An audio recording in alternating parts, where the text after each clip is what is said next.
नमस्कार दोस्तों। आज है 23 मई 2020 और मैं स्वागत करता हूं आपका युवा एंड डेली करंट अफेयर्स में। तो चलिए बिना देरी करते हुए शुरू करते हैं अपने आज का करंट अफेयर्स, जिसका पहला क्वेश्चन है, विश्व का कौन सा ऐसा पहला देश है जो कोरोना वायरस के कारण मंदी की अवस्था में पहुंच गया है। ऑप्शन देख लेते हैं। ए है जर्मनी, बी है स्पेन, सी है जापान और डी है यूएसए। और दोस्तों इसका सही उत्तर है ऑप्शन सी, जो है जापान। देखिए जापान क्या है कि कोरोना वायरस के कारण मंदी की अवस्था में पहुंच गया है।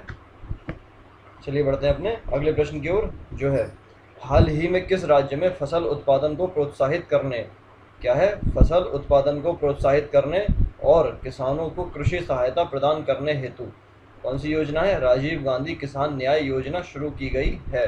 ऑप्शन देख लेते हैं। ए है उत्तर प्रदेश, बी है झारखंड, सी है छत्तीसगढ़ और डी है बिहार।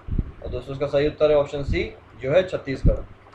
देखिए 21 मई 2020 को राजीव गांधी की पुण्यतिथि के अवसर पर छत्तीसगढ़ के मुख्यमंत्री भूपेश बघेल के द्वारा राजीव गांधी न्याय योजना क्या है उसका शुभारंभ किया गया।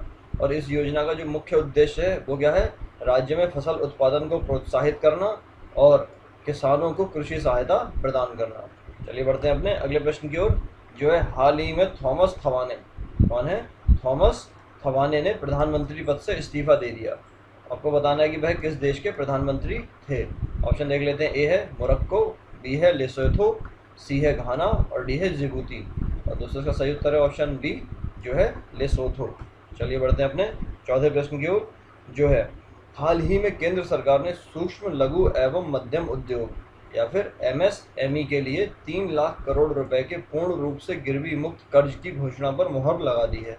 इस कर्ज के लिए एमएसएमई से अधिकतम कितने फीसदी दर से ब्याज ले सकेंगे, कौन, बैंक जो है वो एमएसएमई से कितने फीसदी दर से ब्याज ले सकेंगे अधिकतम। ऑप्शन देख लेते हैं। ए है 7.75%, बी है 8.25%, सी है 9.25% और डी है 6.25%। और दोस्तों इसका सही उत्तर है ऑप्शन सी, जो है 9.25%। देखिए हाल ही में सरकार एमएसएमई के लिए 3 लाख करोड़ के पूर्ण रूप से गिरवी मुक्त कर्ज की घोषणा पर प्रधानमंत्री की अध्यक्षता वाली कैबिनेट कमेटी ने क्या है अपनी मोहर लगा दी है। और इसके साथ ही इस कर्ज के वितरण का रास्ता भी साफ हो गया है। अब क्या है, जल्दी बैंकों के पास कर्ज वितरण के विस्तृत दिशा निर्देश भेज दिए जाएंगे। और इस कर्ज के लिए क्या है, बैंक एमएसएमई से अधिकतम 9.25% की दर से ब्याज ले सकेंगी। और इसके अलावा क्या है, जो गैर वित्तीय कंपनी यानी एनबीएफसी या नॉन बैंकिंग फाइनेंस जो कंपनीज रहती हैं वो क्या है, एमएसएमई को अधिकतम 14% तक ब्याज लेने की छूट होगी। मतलब जो एनबीएफसी जो है वो क्या है कि अधिकतम 14% तक ब्याज ले सकती हैं। कोविड-19 राहत पैकेज के तहत पिछले सप्ताह वित्त मंत्री निर्मला सीतारमण ने एमएसएमई के लिए 3 लाख करोड़ के गिरवी मुक्त कर्ज देने का ऐलान किया था। और देखिए कैबिनेट के फैसले के मुताबिक इस कर्ज के लिए emergency credit line guarantee scheme, कौन सी, emergency credit line guarantee scheme को मंजूरी दी गई है। और इस स्कीम के तहत दिए जाने वाले जो कर्ज की 100% गारंटी है वो क्या है, national credit guarantee trustee company limited की होगी। चलिए बढ़ते हैं अपने अगले प्रश्न की ओर, जो है, हाल ही में केंद्र सरकार ने नीली क्रांति, कौन सी क्रांति, नीली क्रांति के लिए कितनी राशि वाली लागत योजना को मंजूरी प्रदान की है। ऑप्शन देख लेते हैं। ए है 5,000 करोड़, बी है 10,500 करोड़, बी है सी है 20,050 करोड़ और डी है 15,020 करोड़। और दोस्तों इसका सही उत्तर है ऑप्शन सी, जो है 20,050 करोड़। अब देखिए जो नीली क्रांति है उसका संबंध किससे है, मत्स्य पालन या फिर मछली पालन से है।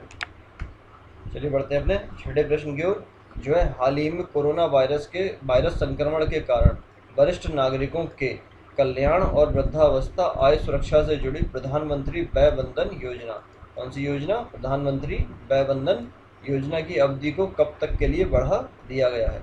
ऑप्शन देख लेते हैं। ए है 31 मार्च 2021, बी है 31 मार्च 2022, सी है 31 मार्च 2023 और डी है 31 मार्च 2024। और दोस्तों इसका सही उत्तर है ऑप्शन सी, जो है 31 मार्च 2023।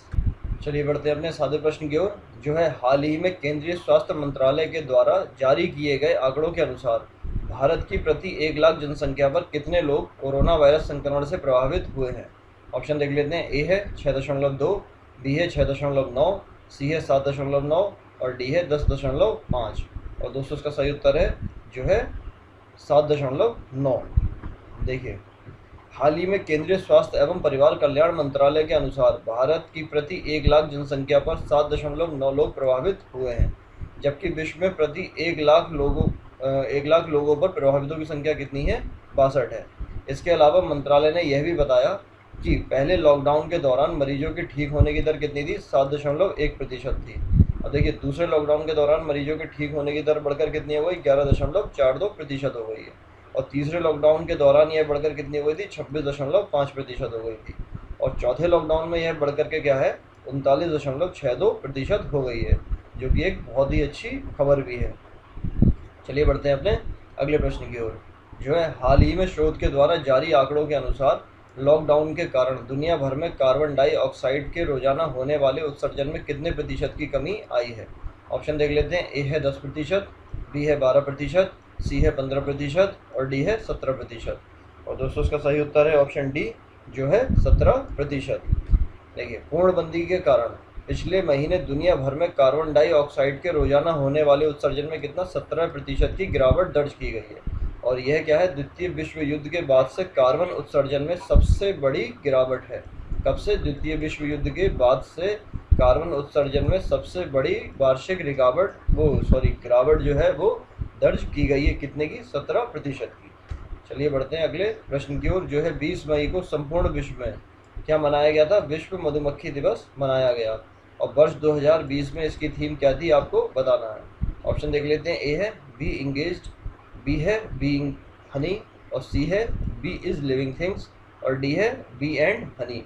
और दोस्तों इसका सही उत्तर है ऑप्शन ए, जो है बी इंगेज्ड। आपको याद रखना है ये क्या है? Be engaged. चलिए बढ़ते हैं अपने 10वें प्रश्न की ओर। जो है हाल ही में भारत और नेपाल के बीच क्या है? सीमा विवाद के कारण चर्चा में रहा लिपुलेख, कालापानी तथा लिम्पियाधुरा भारत के किस राज्य से संबंधित हैं? ऑप्शन देख लेते हैं। ए है उत्तराखंड, बी है हिमाचल प्रदेश, सी है जम्मू कश्मीर और डी है लद्दाख। और दोस्तों इसका सही उत्तर है ऑप्शन ए, जो है उत्तराखंड। चलिए बढ़ते हैं अपने 11वें प्रश्न की ओर। जो है हाल ही में दुनिया की सबसे बड़ी एनिमेटेड इमेज बनाने वाली वेबसाइट गिफी का अधिग्रहण कौन सी कंपनी ने किया है? ऑप्शन देख लेते हैं। ए है इंस्टाग्राम, बी है फेसबुक, सी है ट्विटर और डी है माइक्रोसॉफ्ट। और दोस्तों इसका सही उत्तर है ऑप्शन बी, जो है फेसबुक। देखिए हाल ही में सोशल नेटवर्किंग साइट फेसबुक ने क्या किया है? दुनिया की सबसे बड़ी एनिमेटेड इमेज बनाने वाली वेबसाइट गिफी का अधिग्रहण कर लिया है। चलिए बढ़ते हैं अपने 12वें प्रश्न की ओर। जो है हाल ही में चीन की सरकार ने किस देश के निर्यात पर 80% का टैरिफ लगा दिया है? ऑप्शन देख लेते हैं। ए है अमेरिका, बी है ऑस्ट्रेलिया, सी है ब्रिटेन और डी है भारत। और दोस्तों इसका सही उत्तर है ऑप्शन बी, जो है ऑस्ट्रेलिया। तो चलिए बढ़ते हैं अपने आज के प्रश्न की ओर। जो है फुटबॉल विश्व कप का आयोजन करने वाली संस्था की स्थापना पेरिस या फ्रांस में कब हुई थी? आपको बताना है कि फुटबॉल विश्व कप का आयोजन कराने वाली संस्था की स्थापना पेरिस या फ्रांस में कब हुई थी? ऑप्शन देख लेते हैं। ए है 1900, बी है 1902 और सी है 1904 और डी है 1910। आपको क्या करना है कि कमेंट के माध्यम से इस प्रश्न का उत्तर देना है। चलिए आज के अंत में इतना ही। Thanks for watching. अगर आपको वीडियो पसंद आया तो इसे लाइक कीजिए और पसंद नहीं आया तो इसे डिसलाइक भी कीजिए। बाकी आप कमेंट के जरिए अपना जो उत्तर है वो दे सकते हैं और साथ साथ में अपनी फीडबैक भी शेयर कर सकते हैं। बाकी इस वीडियो को आपको शेयर करना है अपने फ्रेंड्स के साथ। जो आप चाहें तो एफ ग्रुप्स हैं या FB पेजेस पर शेयर कर सकते हैं, अपनी टाइमलाइन पर शेयर कर सकते हैं या फिर व्हाट्सएप ग्रुप्स में शेयर कर सकते हैं या फिर टेलीग्राम ग्रुप्स में भी शेयर कर सकते हैं।